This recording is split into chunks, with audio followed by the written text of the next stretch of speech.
오늘은 시리즈 설교 세 번째, 왜 복음을 전해야 합니까? 라는 제목으로 여러분과 함께 하나님 말씀을 나누겠습니다.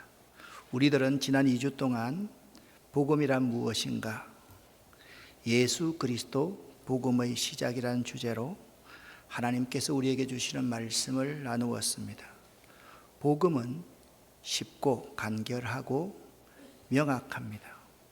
복음이 쉽고 간결하고 명확한 리얼리티, 실체인데 사람들이 너무 어렵게 설명하려 하기 때문에 사람들은 그 복음을 익히 잘 알지 못합니다. 잘 알지 못하면 실천하기도 어렵습니다. 우리는 복음을 설명하려고 노력하지 말고 내가 이해한 것을 상대방이 공감하게 하면 됩니다. 페르시아와 그리스의 전쟁이 있었습니다. 그리스는 페르시아와의 전쟁에서 도저히 이길 수 없다고 생각했습니다. 백성들은 절망에 빠집니다. 이제 패배하면 자신들은 그들의 노예가 될 수밖에 없고 멸망당할 수밖에 없다고 생각했던 그리스 사람들에게 페르시아와의 전쟁에서 그들이 승리했을 때 페이디피테스는 목숨을 걸고 뛰어와서 그 소식을 전합니다. 그 승리의 기쁜 소식을 헬라어로 유앙겔리온이라고 합니다. 좋은 소식, 승리의 기쁜 소식이라는 뜻입니다. 이것을 이 성경을 기록한 성경의 저자들은 복음, 유앙겔리온이라고 번역했습니다. 복음이란 무엇입니까? 하나님이 그 아들 예수를 이 세상에 보내심, 예수가 복음입니다. 복음이란 예수의 성육신, 공생애의 삶, 십자가 부활, 재림이 복음입니다. 복음에는 5가지, 성육신, 공생에서의 사랑에서의 삶의 실천, 십자가, 부활, 그리고 앞으로 일어날 재림이 복음입니다. 복음이란 예수께서 죄인을 대신해 십자가에 죽으심으로 하나님의 공의를 충족하심입니다. 죄는 반드시 대가를 치러야 하기 때문에 하나님께서는 그의 독생자 예수를 십자가에 우리를 대신해 죽게 하심으로써 하나님의 공의를 충족하신 것입니다. 그것이 복음입니다. 마지막 4번째입니다. 가장 중요한 것입니다. 그 예수를 나의 구원자와 나의 주인으로 인정하고 받아들일 때에만 그 사람에게 복음이 됩니다. 우리는 이 사실을 잊어서는 안 됩니다. 그 예수가 나와 어떤 관계인가가 복음인가 복음이 아닌가가 결정된다라는 사실입니다. 그 무엇보다도 가장 복되고 가장 기쁜 소식은 하나님이 우리를 죄와 사망에서 구원하기 위해서 그 아들을 보내시며 그 예수를 믿고 구원받은 자들이 하나님의 백성이 되어 그분의 다스림과 지배 아래 있는 것, 그것을 유앙겔리온 복음이라 말합니다. 그러므로 복음은 나를 위해 하늘 영광을 버리고 이 땅에 오신 예수이십니다. 예수가 구원이요, 예수가 교회요, 예수가 우리 인생 전부인 것입니다. 우리는 어떤 사람들입니까? 예수가 누구임을 바로 알아 예수를 따라가는 사람이 우리들입니다. 예수는 어떤 분입니까? 예수라는 이름의 뜻은 구원이라는 뜻이요, 그리스도, 예수 그리스도 할 때 그리스도 메시아는 기름 부음을 받은 자라는 뜻입니다. 마태복음 1장 21절 말씀에 의하면 아들을 낳으리니 이름을 예수라 하라. 이는 그가 자기 백성을 그들의 죄에서 구원할 자이심이라, 그렇게 나와 있습니다. 예수님께서 자기 백성을 저의 죄에서 구원하러 오셨다면 예수 믿는 우리들은 당연히 예수님을 믿고 예수님을 따라 살아가야 될 존재가 아닙니까? 그런데 우리는 예수님이 생명을 구원하기 위해서 오셨는데 우리들은 그 사역을 따라하지 않고 있다라는 사실입니다. 예수 믿는 사람 우리들이 있잖아요. 꼭 예수 세일즈 하는 사람과 똑같다라고 생각이 됩니다. 세일즈가 나쁘다는 것이 아닙니다. 예수를 세일즈한다. 거기는 반드시 성공하는 세일즈맨, 예수를 증거하는 것에 성공해야 되겠습니까? 수십만 불의 연간 소득을 올리는 탁월한 세일즈맨, 돈 가지고 복음을 전해야 되겠습니까? 장점을 자꾸 부각시키는 그러한 예수 세일즈를 해야만 되겠습니까? 사실 우리가 현재 복음의 본말이 전도된 가운데 살아가고 있습니다. 이 본말이라는 단어는요, 일의 중요한 부분과 사소한 부분을 이야기를 합니다. 전도되었다라는 것은 일이 거꾸로 되거나 거꾸로 하는 것을 뜻합니다. 그러므로 일의 근본을 잊고 일의 순서가 잘못 바뀌어서 중요한 것과 사소한 것이 구별되지 못하는 상태가 되어서는 안 됩니다. 지금 우리 시대가 복음이 무엇인지, 예수님께서 어떤 삶을 살았고 우리가 어떻게 살아야 되는지 그 본말이 전도된 시대를 살아가고 있다라고 생각이 됩니다. 교회는요, 세상의 성공을 따라가는 것이 아닙니다. 교회는 예수님이 머리이어야 하기에 예수님만이 주인이 되어야만 합니다. 교회는 철저히 예수님의 사역, 예수의 정신과 가치를 따라가는 곳입니다. 그런데 오늘날 안타깝게도 교회 안에서 예수가 없어지고 있습니다. 예수가 사라지고 있습니다. 사람이 주인이 되어서 살아가는 교회와 개인이 참으로 많습니다. 오늘 본문 말씀인 고린도전서 9장 16절부터 19절까지의 말씀을 읽어보면 복음 전파하는 일에 대한 바울의 자세에 대해서 우리는 배울 수가 있습니다. 함께 쉬운 성경으로 함께 읽어보겠습니다. 내가 복음을 전한다 해도 자랑할 것이 없는 것은 그것이 내가 당연히 해야 하는 일이기 때문입니다. 만일 내가 복음을 전하지 않는다면 나에게 화가 내릴 것입니다. 만일 내가 자원해서 복음을 전한다면 당연히 보수를 받을 것입니다. 그러나 자원해서 하는 일이 아니라면 이것은 내게 맡기신 직무를 다하는 것일 뿐입니다. 그러면 내가 받을 상이 무엇입니까? 바로 이것입니다. 내가 복음을 전할 때 아무 대가도 받지 않고 전하는 것과 복음을 전하면서 나의 권리를 사용하지 않는 것입니다. 나는 자유인이며 어느 누구에게도 매여 있지 않습니다. 그러나 나는 되도록 많은 사람을 얻기 위해 스스로 많은 사람의 종이 되었습니다. 아멘. 16절에도 만일이라는 가정법을 사용하고 있고 17절도 만일이라는 가정법을 사용하고 있습니다. 우리는 이 성경 본문을요, 전도해라, 교회 성장을 위해서 전도라 하면서 자의적으로 아주 잘못 해석할 때가 참으로 많이 있습니다. 오늘 본문 말씀을 보면요, 복음 전하는 일은 내가 당연히 해야 할 일이라 말씀하고 있고, 그리고 내가 자원해서 하는 일이라고 말씀하고 있습니다. 결코 복음 전하는 일이 내게 맡겨진 직무를 다하는 것처럼 생각해서는 안 된다라고 말씀하고 있습니다.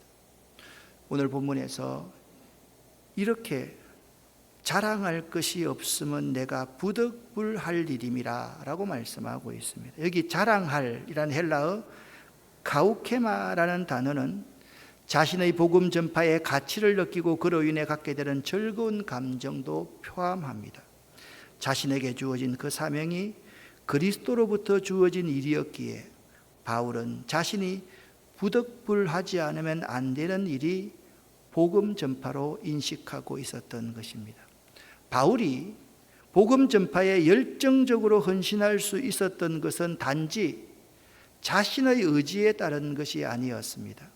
그는요, 항상 예수와 성령에 사로잡혀 있었고요, 그는 항상 날마다 주의 계시에 민감하였기에 가능했던 것입니다. 그런데 여기서 중요한 것이 있습니다.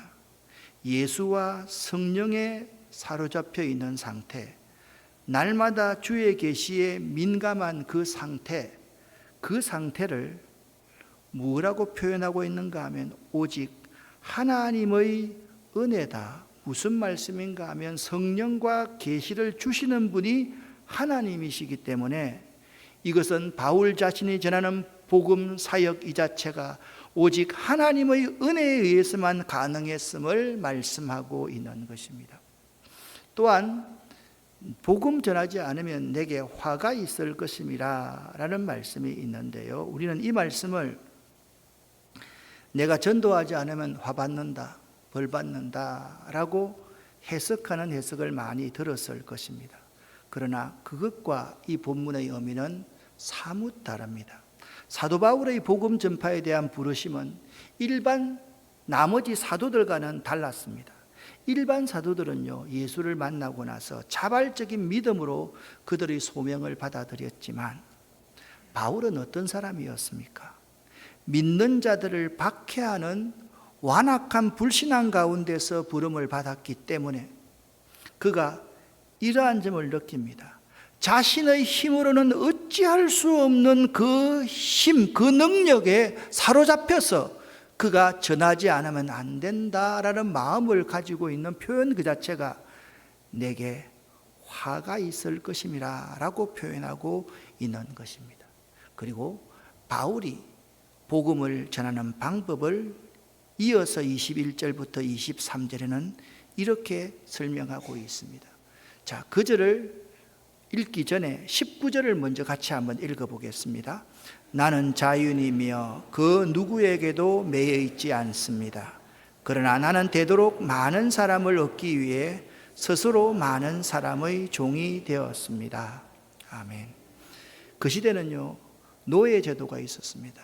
노예의 생사여탈권은 주인에게 있었습니다. 바울은 노예가 아니었습니다. 그런데 바울은요, 나는 되도록이면 많은 사람을 구원시키기 위해서 스스로 많은 사람의 노예가 되었다라고 그렇게 고백하고 있는 것입니다. 바울의 복음 전하는 방법은 바로 이것입니다. 되도록 많은 사람을 얻기 위해 스스로 많은 사람의 종이 되는 삶을 바울은 살았습니다. 사도 바울의 복음 전하는 방법은 누구처럼 되는 것이었습니다. 예수처럼 되는 것도 있고요, 복음을 전하는 대상처럼 되는 것도 있었습니다. 오늘 본문 말씀을 다시 한번 보십시오. 바울은요, 복음을 전할 때 유대인들을 얻고자 했을 때는 그가 유대인처럼 되었습니다. 율법 아래 있는 사람들을 얻기 위해서는 율법 아래 있는 사람처럼 되었습니다. 율법이 없는 사람들을 얻기 위해서는 율법 없는 사람처럼 되었습니다. 믿음이 약한 사람들을 얻기 위해서는 약한 사람들을 얻기 위해서 그 스스로가 약한 사람이 되었습니다. 그리고 바울은 고백합니다. 내가 모든 사람들에게, 내가 복음 전하는 모든 사람들에게 그들과 같이 된 것은 아무쪼록 모든 방법에 대하여 그들 중에 몇 사람이라도 구원하기 위해서였습니다. 나는 복음 전하는 일이라면 무슨 일이든 하고 있습니다. 우리는 이 성경 말씀을 해석해서 그래, 이유야 어떻든 간에 수단과 방법을 가리지 않고 복음 전하면 된다. 그래서 옛날에는 복음 전하러 띵동 눌러놓고 나서 제일 먼저 그 문에다가 발을 집어넣어라. 못 닫을 거 아니냐. 들어가서 전하라. 이런 식으로 복음 전파를 가르쳤습니다. 이 말씀은요, 그런 말씀이 아닙니다, 여러분. 수단과 방법을 가리지 않고 복음을 전하는 말씀이 아니라는 것입니다. 복음을 증거하는 방법은요, 과정도 매우 중요합니다. 수단과 방법도 매우 중요합니다. 사도 바울이 오늘 본문에서 나는 복음 전하는 일이라면 어느 대상에 대해서도 종이 될, 노예가 될 각오가 있습니다. 그 사람을 위해서 죽을 각오가 되어 있습니다. 그 사람을 잘 섬길 각오가 되어 있습니다 라는 의미임을 알아야만 됩니다. 그리고 23절 말씀에 보니까 복음 전하는 일이 주의 복에 참여하는 것이다 라고 말씀하고 있습니다.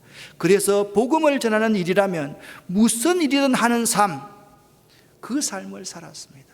내가 자유인이지만 복음 전파를 위해서는 내가 노예라도 기꺼이 되겠습니다 라는 바울의 그러한 방법을 우리가 배울 수 있어야만 됩니다. 그러니까요, 바울이 복음 전하는 방법은 누구처럼 되는 것이 복음 전파의 가장 중요한 방법입니다. 여기 장애우가 있습니다. 그러면 내가 그 장애우에게 복음을 전하려고 하면 내가 그 장애우의 마음과 아픔을 잘 공감할 수 있고 이해할 수 있는 사람이 되어야 된다라는 말씀입니다.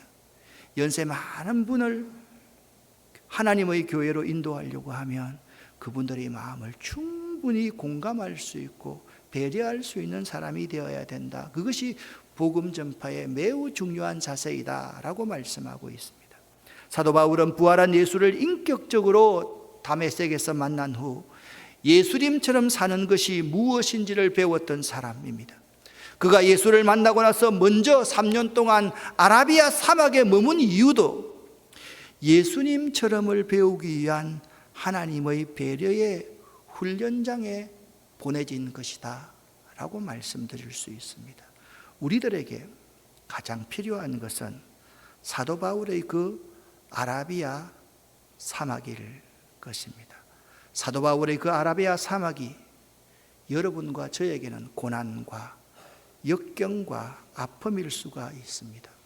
우리 찬송 가운데 이런 찬송이 있지 않습니까?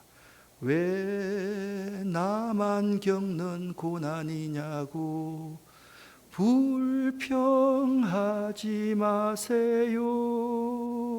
그 고난, 역경, 아픔이 예수님처럼 사는 법을 배우기 위한 하나님의 섭리와 계획이 있음을 믿으시기를 예수 이름으로 간절히 축원합니다.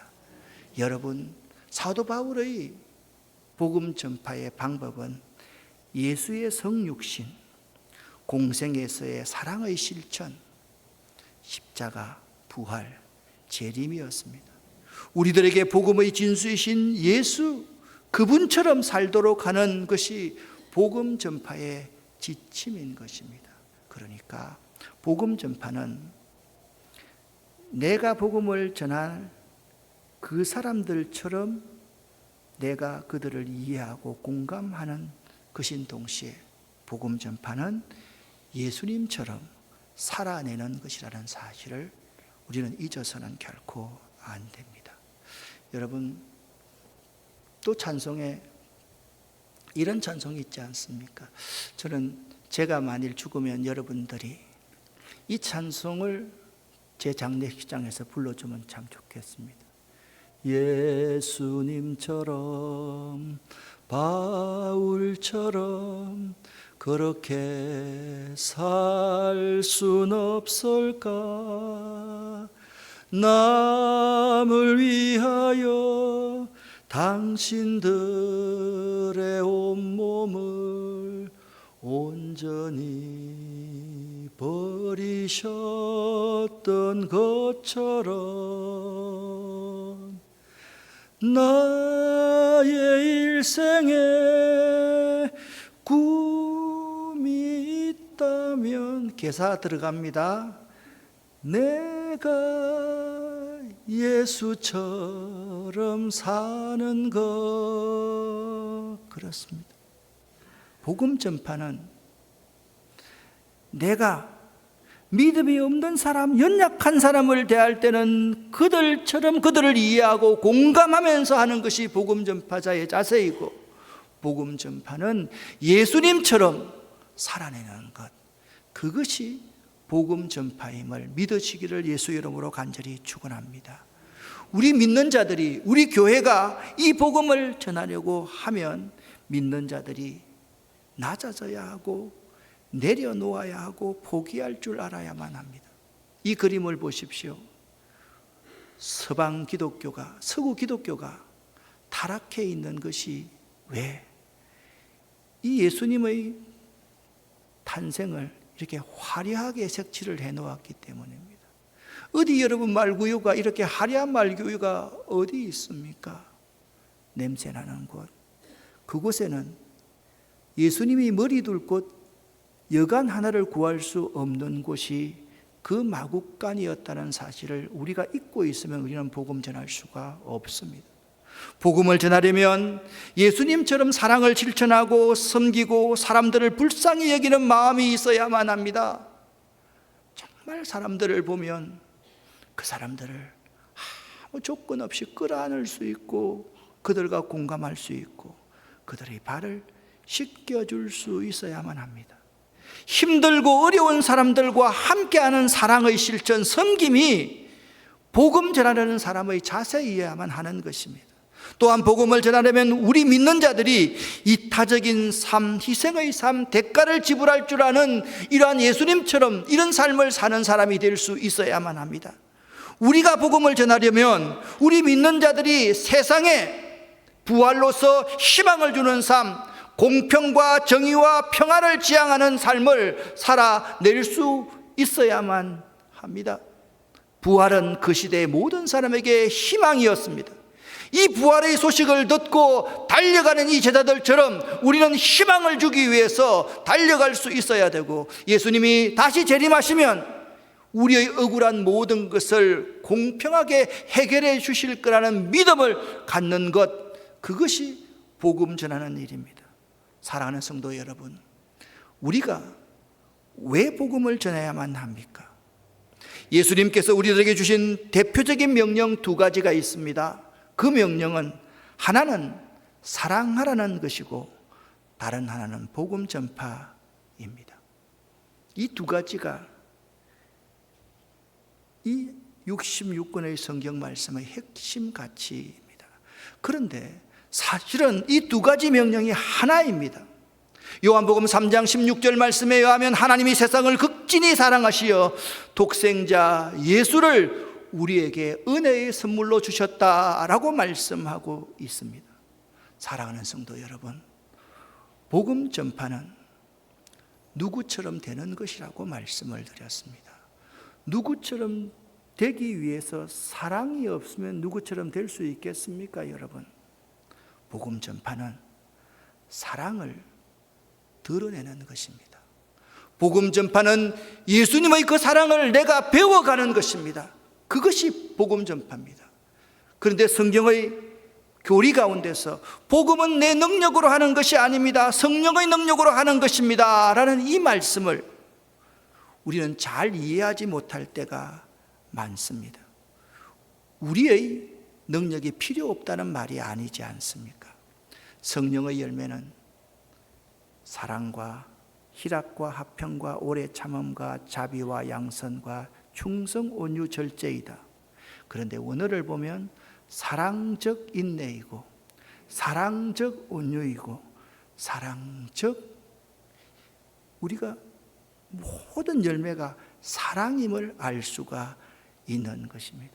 우리가 예수처럼 사랑을 드러내는 삶을 살아갈 때 바로 그것이 복음 전파임을 알아야만 합니다. 그래서 오늘 본문 말씀에 이렇게 고백한 사도 바울의 말을 주위에서 읽을 수 있어야 됩니다. 나는 복음을 전하는 일이라면 무슨 일이든 노예도 될 수 있습니다. 나는 그리스도의 사랑을 드러낼 수 있는 일이라면 유대인들에게는 유대인처럼 되겠습니다. 그리고 믿음 없는 사람들에게는 믿음 없는 사람처럼 되겠습니다. 연약한 사람들에게 그리스도의 사랑을 드러내는 일이라면 나도 그들처럼 연약한 사람이 되어서 그들을 이해하고 공감하고 그들을 지지할 것입니다 라고 말씀하고 있는 것입니다. 다시 한번 우리가 읽었던 본문을 한번 보시기를 바랍니다. 22절 중반절부터입니다. 내가 모든 사람들에게, 여기 모든 사람들은 위에 20절에 나오는 유대인들입니다. 율법 아래에 있는 사람들입니다. 21절에 율법 없는 사람들도 모든 사람에 속합니다. 그리고 믿음이 약한 사람들도 속합니다. 그렇습니다. 연약한 사람도 속합니다. 나는 모든 사람들에게 그들과 같이 된 것은 아무쪼록 모든 방법을 다하여, 여기 모든 방법은 수단과 조건을 말하는 것이 아닙니다. 예수 그리스도가 행하셨던 그 사랑을 드러내기 위해서, 그것은 그들 중 몇 사람이라도 구원하기 위해서 나도 예수님처럼 종이 될 수 있고 예수님처럼 죽을 수 있습니다. 할렐루야. 그렇게 말하고 있는 것입니다. 사랑하는 성도 여러분, 지금 우리 주변에는 복음을 기다리는 사람이 많습니다. 목사님, 무슨 말씀입니까? 아닙니다. 예수님처럼 사는 사람들이, 삶으로 전하는 사랑을 기다리는 사람들이 매우 우리 주변에 많이 있다라는 것입니다. 그들이 그 십자가에서 행하신 예수 그리스도의 그 지고지순한 그 사랑을 받아들임으로써 구원받기를 원하는 사람들이 너무나도 많다는 사실입니다. 우리가 예수여야 합니다. 우리가 예수님을 드러낼 수 있는 사람이 되어야 됩니다. 우리가 그분의 사랑을 드러낼 수 있는 사람이 되어야 됩니다. 우리가 노예처럼, 종처럼 낮아지고 또 낮아질 수 있는 사람이 되어야만 하는 것입니다. 바로 그 사실이 우리들이 복음을 전해야 될 이유이다. 여러분 꼭 기억할 수 있기를 예수 이름으로 간절히 축원합니다. 기도하겠습니다. 살아계신 하나님 아버지, 우리가 예수의 구원을 전거하기 위해서 노예라도 자발적으로 되겠습니다. 죽더라도 그 죽음을 그를 위해서 감내하겠습니다. 이런 믿음을 은혜로 우리에게 내려 주시옵소서. 예수 그리스도 이름으로 축복하옵고 간절히 기도 올립니다. 아멘.